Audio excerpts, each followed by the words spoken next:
만약 지금 당신이 선택한 일이 노후의 당신을 가장 후회하게 만든다면 그 선택을 바꾸고 싶으신가요? 청취자 여러분, 오늘 방송은 조금 무거운 질문으로 시작하려 합니다. 평생을 열심히 일해온 당신, 지금까지의 지출이 정말 가치 있는 선택이었는지 스스로에게 물어본 적 있으신가요? 특히 노후에 그때 그 돈을 왜 그렇게 썼을까라는 후회가 당신을 괴롭힌다면 그 순간을 미리 막을 수 있지 않을까요? 오늘 방송의 주제는 63세 이후 사람들이 가장 후회하는 지출, 압도적 1위에 대한 이야기입니다.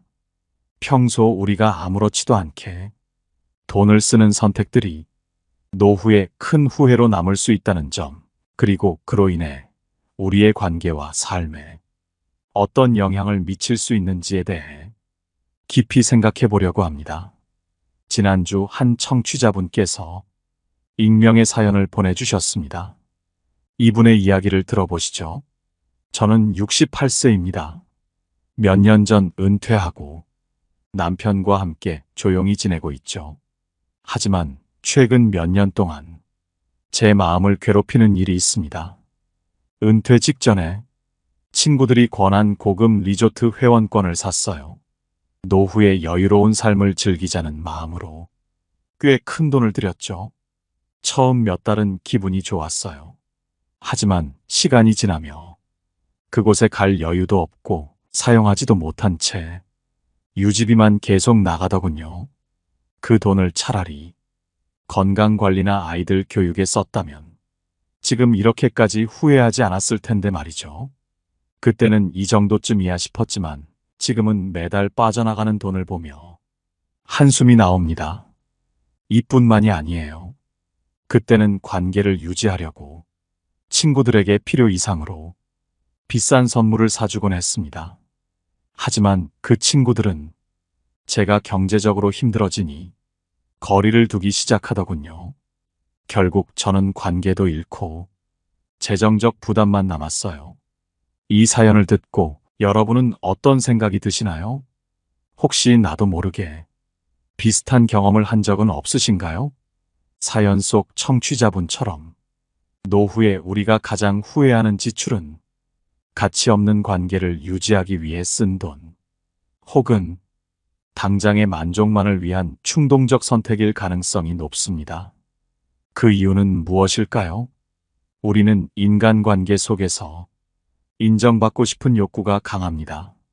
하지만 이런 감정이 때로는 불필요한 지출을 유발하기도 하죠. 특히 노후에는 한정된 자원 안에서 선택을 해야 하기 때문에 젊은 시절의 실수가 2배, 3배로 느껴질 수 있습니다. 63세 이후 가장 후회되는 지출의 진짜 의미는 무엇일까요? 전문가들의 연구에 따르면 노후의 재정적 후회는 단순히 돈 문제로 끝나지 않습니다. 그것은 삶의 방식과 우리가 어떤 관계에 투자했는지에 대한 후회로 연결되곤 합니다. 심리학자 다니엘 카너먼 교수는 사람들이 돈을 사용할 때 손실 회피의 심리가 작용한다고 말합니다. 즉, 우리는 지금의 손해를 두려워해서 잘못된 선택을 유지하려고 하죠. 회원권을 유지하면서 언젠가 쓰겠지라고 스스로를 속이거나 필요 이상으로 관계에 투자하며 이 정도는 해야 한다고 합리화하는 것이 그 대표적인 예입니다. 그 결과 청취자분의 사연처럼 관계와 돈을 모두 잃는 일이 발생하게 됩니다. 이제 여러분께 묻고 싶습니다. 지금까지의 지출 중 가장 후회되는 것이 있다면 무엇인가요? 그 지출이 어떤 이유로 이루어졌는지, 그리고 그것이 당신의 삶에 어떤 영향을 미쳤는지 곰곰이 생각해 보시길 바랍니다. 오늘 방송에서는 이런 잘못된 지출이 어떻게 우리의 노후를 흔들고 어떤 선택이 평온한 노후로 이어질 수 있는지 구체적인 사례와 교훈을 통해 다뤄볼 예정입니다. 사연을 통해 들여다본 우리의 삶은 결국 선택의 연속입니다. 그 선택이 어떤 결과를 가져왔는지 조금 더 깊이 살펴보도록 하겠습니다. 60대 후반에 접어든 한 청취자분의 이야기를 소개합니다. 이분은 사업으로 성공해 젊은 시절 꽤 여유로운 생활을 하셨습니다. 그런데 은퇴 후 재정적으로 어려움을 겪으며 지난 선택들을 되돌아보게 됐다고 합니다. 제가 사업이 잘 될 때 가족 여행이나 고급차 구입에 돈을 아끼지 않았습니다. 특히 친척들이 모이는 자리에서는 비싼 옷과 가방으로 자신을 꾸미고 아이들 학원비나 집안의 경조사비도 주저없이 냈죠. 그렇게 해야 제 체면이 유지된다고 생각했습니다. 그런데 은퇴 후 다시 생각해 보니 그 돈들이 정말 필요했던 것인지 의문이 들더군요. 정작 가족과 보내는 시간의 질은 낮았고 친척들과의 관계는 제가 돈을 쓰지 않으니 멀어졌습니다. 지금은 한 달 생활비를 아껴 써야 할 만큼 재정적으로 힘들어요. 그때는 당연했던 지출이 지금은 너무나 큰 짐이 되었습니다. 다음은 자녀를 위해 지나치게 많은 돈을 썼던 또 다른 청취자의 이야기입니다.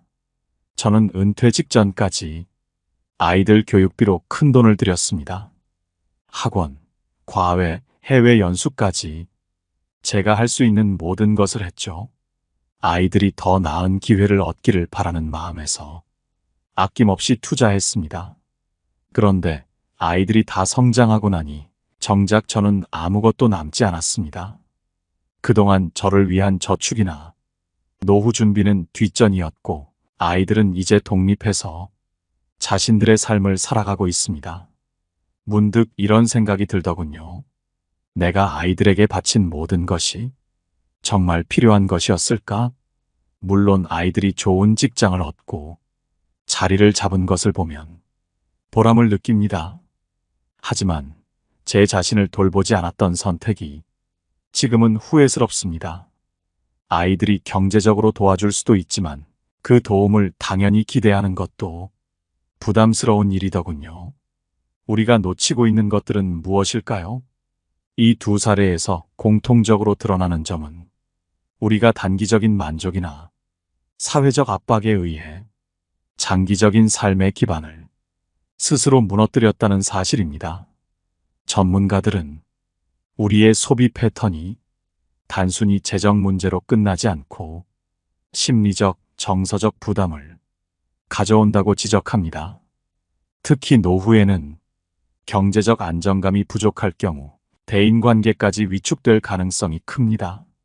친구들과의 모임에 참석하지 못하거나 아이들에게 의지하게 되는 상황은 우리 스스로를 더 힘들게 만듭니다. 이쯤에서 여러분께 묻고 싶습니다. 혹시 지금 당신의 지출 중 미래의 자신이 후회할 만한 선택은 없으신가요? 사회적 체면, 가족의 요구, 혹은 스스로를 만족시키기 위해 불필요한 돈을 쓰고 있지는 않은지 한 번쯤 점검해 보시길 바랍니다. 특히 노후에 들어갈 필수 비용들, 예를 들어 의료비, 주거비, 생활비 등을 고려했을 때 현재의 선택이 그 준비에 어떤 영향을 미칠지 생각해 보아야 합니다. 미국의 철학자 헨리 데이비드 소로는 우리가 필요한 것은 풍요가 아니라 간소함이다라고 말했습니다. 이 말처럼 진정한 삶의 풍요는 단순한 물질적 소비가 아니라 삶의 본질에 집중할 때 비로소 얻을 수 있습니다. 이제 잘못된 지출을 줄이고 노후를 위한 올바른 선택을 하는 방법을 좀 더 구체적으로 이야기해 보겠습니다. 먼저 자신의 소비 패턴을 솔직히 점검하는 것이 중요합니다. 매달 어디에 돈이 가장 많이 쓰이는지 기록하고 분석해 보세요. 많은 사람들이 자신의 지출을 되돌아보며 내가 이런데 돈을 썼단 말이야? 하며 놀라곤 합니다. 필요하지 않은 쇼핑, 사용하지 않는 구독 서비스, 지나치게 잦은 외식 등 의외로 불필요한 지출이 우리 일상에 숨어 있을 수 있습니다.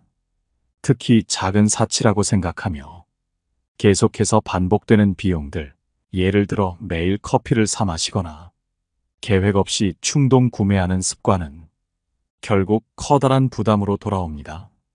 실제 한 조사에 따르면 평균적인 사람은 한 달에 불필요한 지출로 소득의 약 20%를 소비한다고 합니다.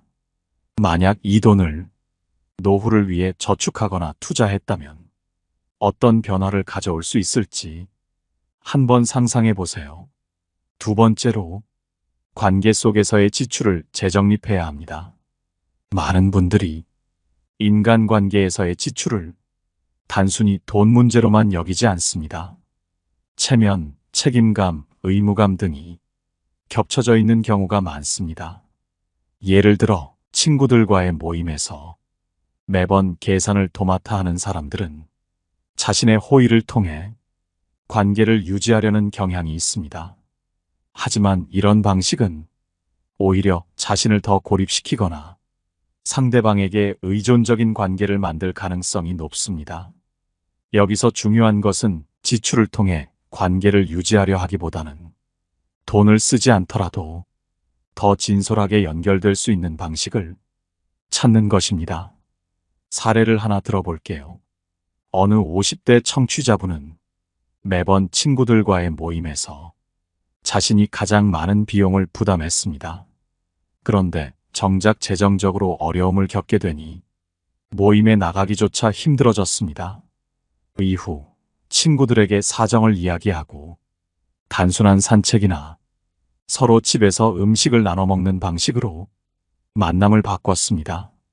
그 결과 관계는 더 깊어졌고 지출도 현저히 줄어들었다고 합니다. 여러분도 한번 생각해 보세요. 현재의 관계에서 돈이 얼마나 중요한 역할을 하고 있는지, 그리고 그것이 정말 필요한지 말입니다. 세 번째로, 자녀와의 관계 재정립이 필요합니다. 앞서 자녀를 위한 과도한 투자가 어떤 결과를 가져오는지 이야기했는데요. 여기서 중요한 점은 자녀와의 관계에서도 경제적 지원보다 정서적 지지가 더 큰 영향을 미친다는 것입니다. 전문가들은 말합니다. 아이들은 부모의 사랑을 느낄 때 가장 크게 성장합니다.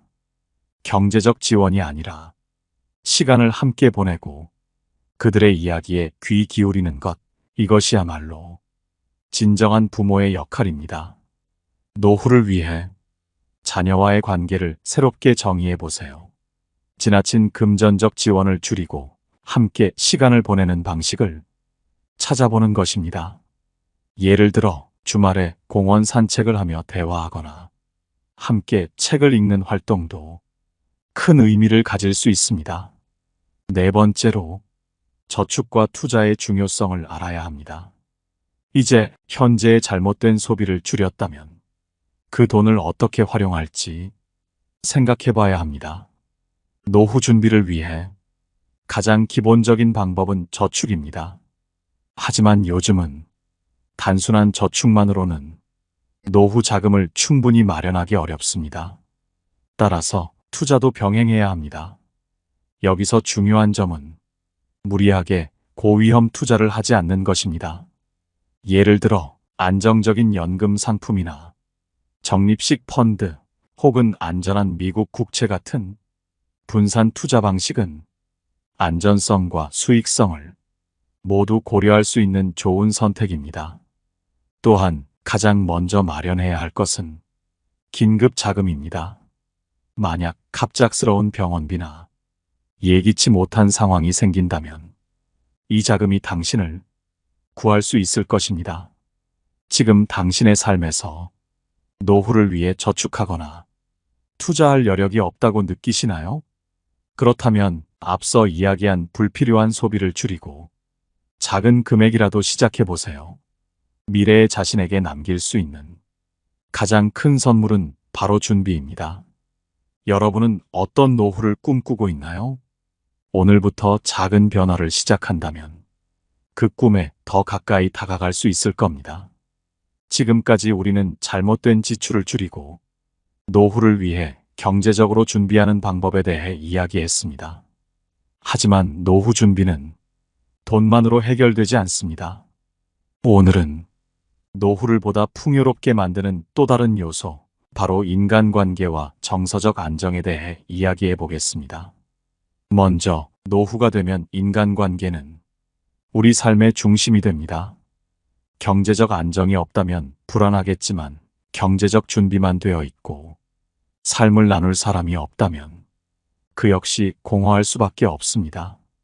한 연구에 따르면 행복한 노년을 보내는 사람들의 공통점은 돈이 많거나 적음이 아니라 탄탄한 인간관계를 가지고 있다는 점입니다.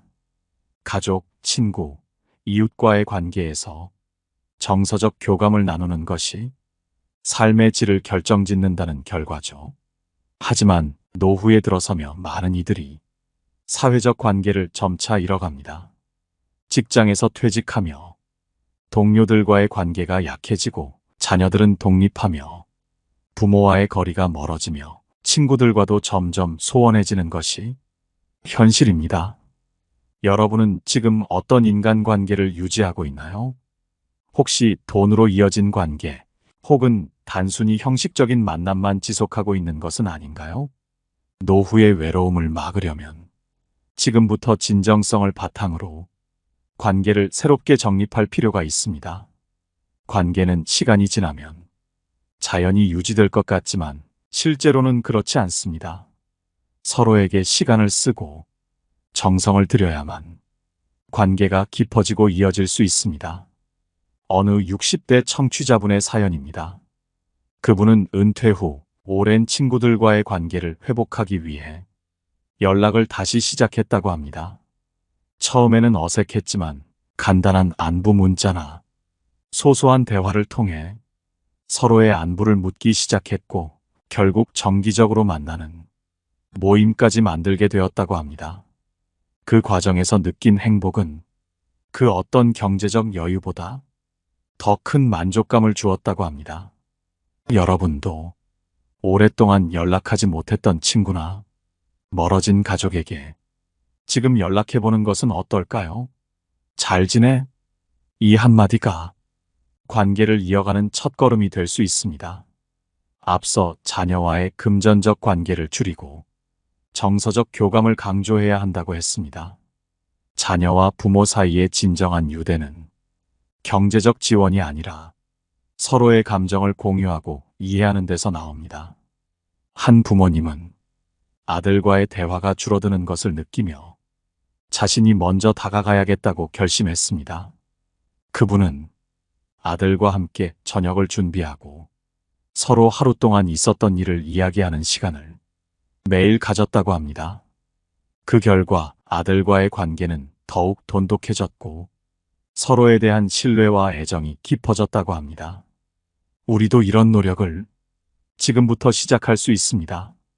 아이들에게 지나치게 기대하거나 요구하지 말고 그저 그들의 이야기를 들어주고 공감해 보세요. 작은 행동 하나가 미래의 관계를 크게 바꿀 수 있습니다. 노후를 준비하는 데 있어 인간관계만큼 중요한 것이 바로 자신과의 관계입니다.